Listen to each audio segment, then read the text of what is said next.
사랑의 하나님 감사합니다. 오늘도 하나님이 주시는 말씀을 통해서 우리가 하나님의 뜻을 우리의 가슴에 품고 오늘도 하나님 앞에 주어진 하나님이 우리에게 주어지는 이 삶을 살아갈 수 있도록 성령 하나님이 도와주시기를 원합니다. 말씀이 우리의 등불이 된다 말씀하셨사오니 어둡고 안개와 같은 우리들의 인생에 하나님의 말씀이 빛이 되어져 우리가 그 빛을 보고 주어진 삶을 살아갈 수 있도록 하나님의 시간도 깨달음으로 함께하여 주옵소서. 예수님의 이름으로 감사하며 기도드립니다. 아멘. 우리가 오랜 시간 동안 창세기를 우리가 설교를 들었죠.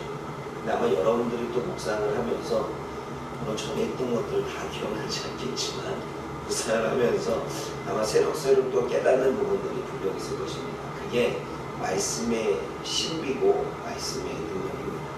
또 말씀을 보아도 하나님은 또 다른 관점에서 보게 만드시고 또 현실에 맞게끔 또 지금 상황에 맞게끔 2년 전에 보았던 말씀과 지금 또 보게 하시는 말씀이 다르다는 사실이지.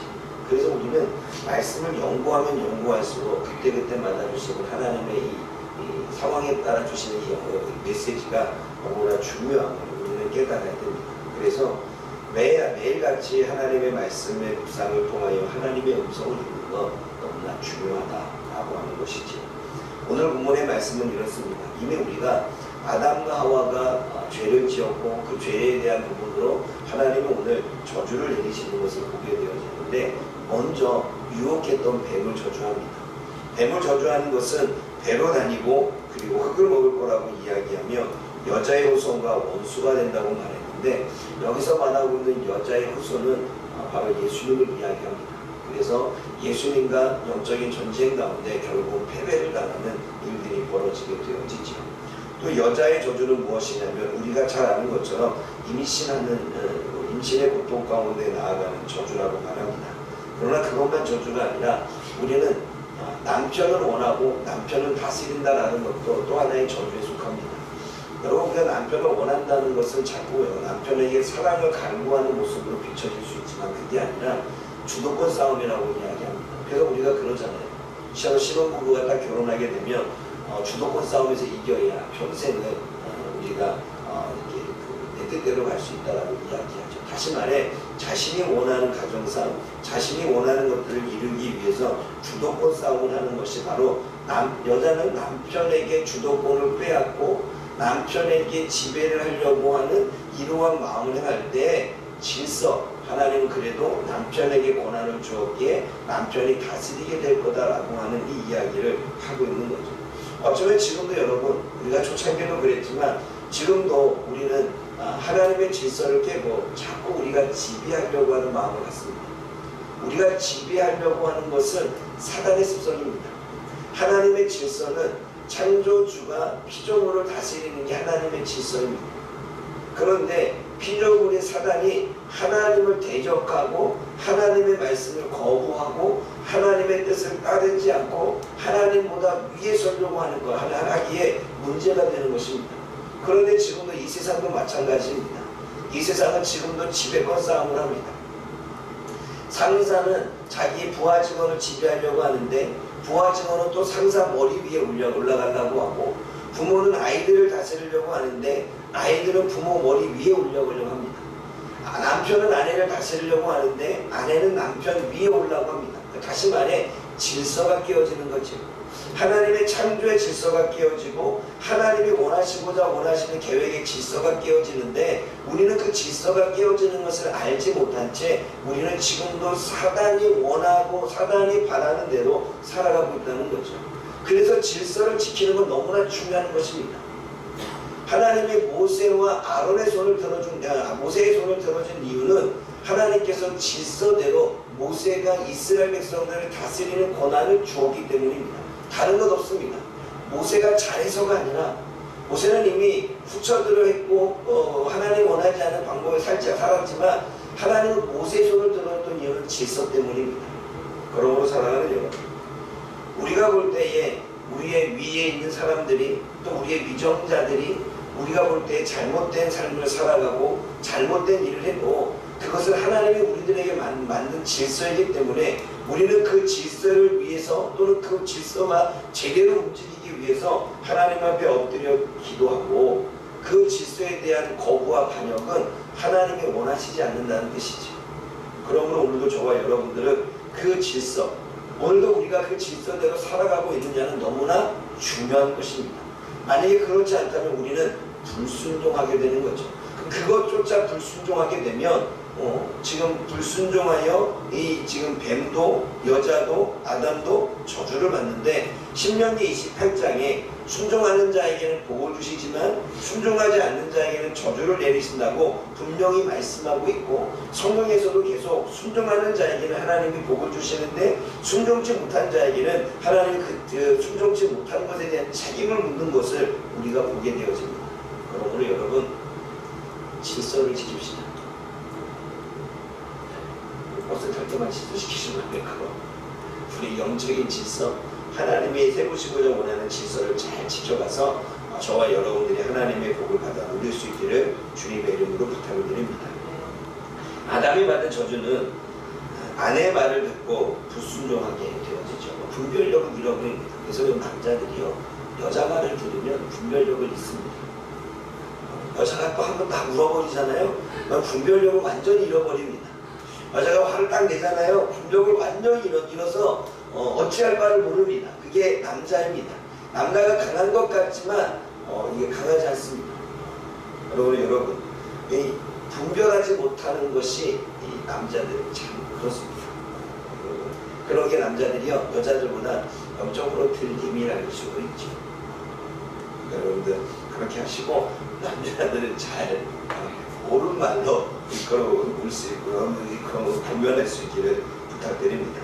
땅에 저주를 받아 평생 수고해야 먹을 수 있다고 말합니다. 그러니까 죽을 때까지 땀을 흘려 수고해야 먹을 수 있다는 것입니다. 그런데 땅이 가시덤불과 엉겅퀴를 낸다는 거예요.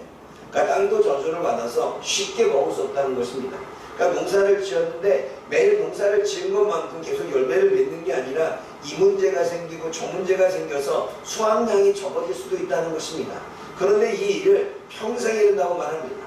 어쩌면 저와 여러분들이 이 땅에서 수고해서 우리가 월급을 받고 살아가는 것은 우리가 평생 해야 될 부분이잖아요.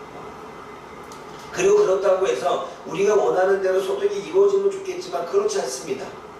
또 환경이 생기고 문제가 생겨서 지금처럼 코로나 같은 상황이 벌어지게 되면 내가 원하지 않게 직장을 잃을 수도 있고 그리고 월급을 받지 못할 수도 있는 것입니다.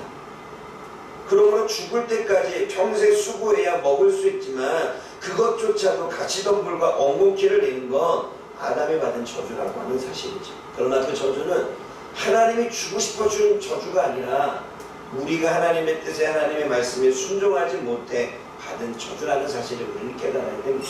그럼 여기서 내리는 결론은 하나님의 말씀에 우리가 불순종하게 되면 우리는 불순종한 데한 책임을 져야 되고 그 책임은 우리가 이 땅에서 고통스럽고 괴롭고 힘든 인생을 살아갈 수밖에 없다라고 하는 거죠.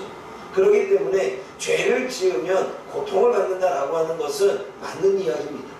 그러니까 저와 여러분들이 이 땅에서 살아갈 때에 죄를 안 지을 수는 없겠지만 그래도 우리가 하나님의 은혜를 입고 하나님의 도우심을 받고 그리고 예수 그리스도의 피 흘림이 있다면 저와 여러분들이 죄 가운데 살지 않기 위한 노력과 그리고 그 결단으로 하루하루 살아갈 수 있기를 주님의 이름으로 부탁을 드립니다. 그러니까 죄를 짓지 말라는 것은 하나님을 위해서 짓지 말라는 것이 아니라 나를 위해서입니다.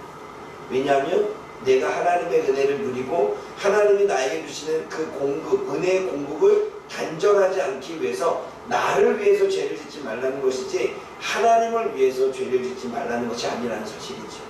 그러므로 오늘도 저와 여러분들이 죄를 짓지 않는 이 행위가 신이 되지 않고 내가 하나님의 복 받을 수 있는 또 다른 기회다라는 생각을 가지고 나아갈 수 있기를 주님의 이름으로 부탁을 드립니다.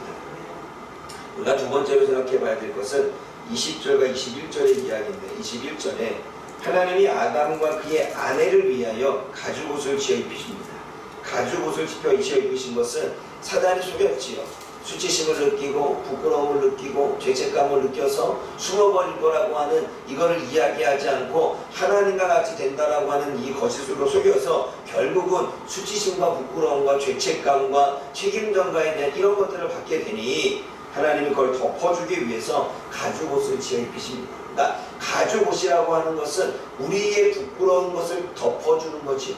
그래서 세마포 옷을 입히는 것은 우리의 더러워진 죄된 옷을 덮어주시는 것입니다. 그래서 죄를 사하여 주실 때에는 죄와 허물을 덮어주셨다라고 이야기를 하고 있는 것입니다. 그러므로 지금 이 가죽옷을 지어 입혀주시는 것은 하나님의 용서이고 그리고 우리들에게 그 용서를 통해서 회복하는 기회를 그리고 은혜를 주시는 것이 바로 이 부분이죠. 그런데 아담과 그 아내를 위하여 가죽옷을 지어 입히셨습니다. 부끄러움과 두려움과 그리고 죄됨과 그리고 죄책감과 그리고 죄와 사망과 이 모든 것들을 덮어주셨습니다. 예수님 때문에 저와 여러분들의 모든 죄는 덮어졌습니다. 그분의 피 흘림으로 인해서 우리의 더러워진 옷이 세마포 옷으로 갈아입혀졌습니다. 그분 때문에 우리는 구원을 받고 그분 때문에 우리는 생명을 얻고 살게 되는 것입니다. 그러므로 예수님만이 구원자시고 예수님만이 우리들에게 구원을 베풀 수 있다는 거죠. 그러나 그렇게 하신 모든 이유는 우리를 위해서였습니다. 가죽옷을 지어 입히신 것도 우리를 위해서, 예수님의 피 흘림을 받아 십자가에 죽으신 것도 우리를 위해서, 우리의 죄를 용서하고 우리의 사망을 주님께서는 영생으로 바꿔주고 우리들에게 또 다른 기회를 주고 우리들의 모든 삶을 회복시키기 위해서 하나님이 우리에게 주신 은혜이며 기회였습니다. 그런데 우리는 하나님을 위해서 어떻게 살고 있습니까? 하나님은 우리를 위해서 지금도 일하셨고, 아니 저 과거에도 일하시고 지금도 일하시고 앞으로도 일할 것인데, 과연 그러한 은혜를 입은 우리는 하나님을 위하여 무엇을 할 것이냐는 것이죠. 그래서 성경은요, 하나님은 우리를 위하여 일하시고 우리는 하나님을 위하여 나아가도록 말씀하고 있는데, 성경에서 가만히 보게 되면 인간은 인간 자신을 위하여 사는 것을 보게 되어집니다. 바벨탑을 쌓을 때에도 인간 자신을 위해서였습니다. 왕을 달라고 요구할 때도 인간 자신을 위해서였습니다. 어쩌면 우리는 먼저 그 나라와 의를 구하여 하나님 앞에 하나님을 위하여 오늘도 살아가야 될 우리들의 사명이 있고 책임이 있지만, 하나님을 위한 일보다는 우리 자신을 위한 일에 오늘도 우리가 헌신하며 최선을 다하며 모든 시간을 할애하며 살아가고 있지는 않습니다. 그런데 여기 있는 분들은 그래도 하나님을 위해서 헌신하는 분들이기에 제가 다른 말을 할 수가 없어요. 왜냐하면 여러분들이 많은 일을 하고 있어요. 그런데 말씀이니까 전해야 되는 거예요. 그래도 한 번쯤 우리를 되돌아봐서 정말 우리가 하루하루 동안에 하나님이 우리를 위해서 과거, 현재, 미래도 일하고 계시는데, 과연 우리는 하나님을 위해서 오늘이라고 하는 삶을 어떻게 살아가고 있느냐를 한 번쯤 되돌아볼 수 있기를 주님의 이름으로 부탁을 드립니다. 세 번째는 에덴 동산에 생명나무 열매도 따먹을까 아담과 하와를 내보내시고 쫓아내신 후에 그룹들과 불칼로 생명나무의 길을 지키십니다. 이 말은 무엇이냐면 생명을 주는 일은 하나님의 주권이라는 것입니다. 그 어디에서도 생명을 줄 수 없습니다. 오직 하나님만이, 하나님이 지키시고 계시는 그 생명나무만이, 하나님의 주권, 하나님의 능력만이 생명을 주실 수가 있는 것입니다. 그러므로 지금도 수많은 사람들이 생명을 유지하겠다라고 만들어 약을 만들고 또는 생명을 유지하기 위해 또 유전자를 변형시키고 하는 이 모든 일은 하나님이 하시는 일, 하나님의 주권을 넘보는 일이기 때문에 우리가 계속 과학적으로 이야기할 때도 나오지 않습니까? 그러므로 살아가는 여러분, 우리가 기억해야 될 것은 생명의 주관자는 하나님이십니다. 저와 여러분의 생명의 주관자도 하나님이십니다. 그러므로 우리는 다른 곳에서 생명을 얻을 수 없고 지금 우리가 생명을 유지하는 것도 하나님의 은혜이며 우리를 데려가는 것도 하나님의 뜻임을 저와 여러분들이 깨닫고 오늘도 살아갈 수 있기를 주님의 이름으로 부탁을 드립니다. 기도하겠습니다. 사랑의 하나님 아버지, 참으로 감사를 드립니다. 오늘도 주신 말씀을 통해 불순종의 결과가 얼마나 참혹한 하나님 책임으로 다가오는지 하나님 우리가 또 생각해 볼 수 있는 시간이 되어지기를 원합니다. 아담과 하와의 불순종으로 평생 고통을 당할 수밖에 없는 인생을 살아가는 모습을 우리는 성경을 통하여 보게 되어집니다. 하나님은 이 메시지를 통하여 우리들에게 이야기하십니다. 죄를 지으면, 하나님의 뜻에 불순종하면 우리가 평생 괴롭고 고통스러운 삶을 살아갈 수 있다. 주님이 말씀하고 있지만 그럼에도 불구하고 우리는 이 말씀을 가슴에 담아두지 못하고 여전히 죄 가운데 살아가는 우리들의 모습을 보게 되어집니다. 죄의 결과가 얼마나 고통스러운가를 하나님 우리가 알게 하여 주셔서 오늘도 우리를 위하여 우리가 그 고통 속에 벗어나기 위해서 우리가 죄 가운데 살지 아니하는 그러한 노력과 모습으로 나아가고자 원합니다.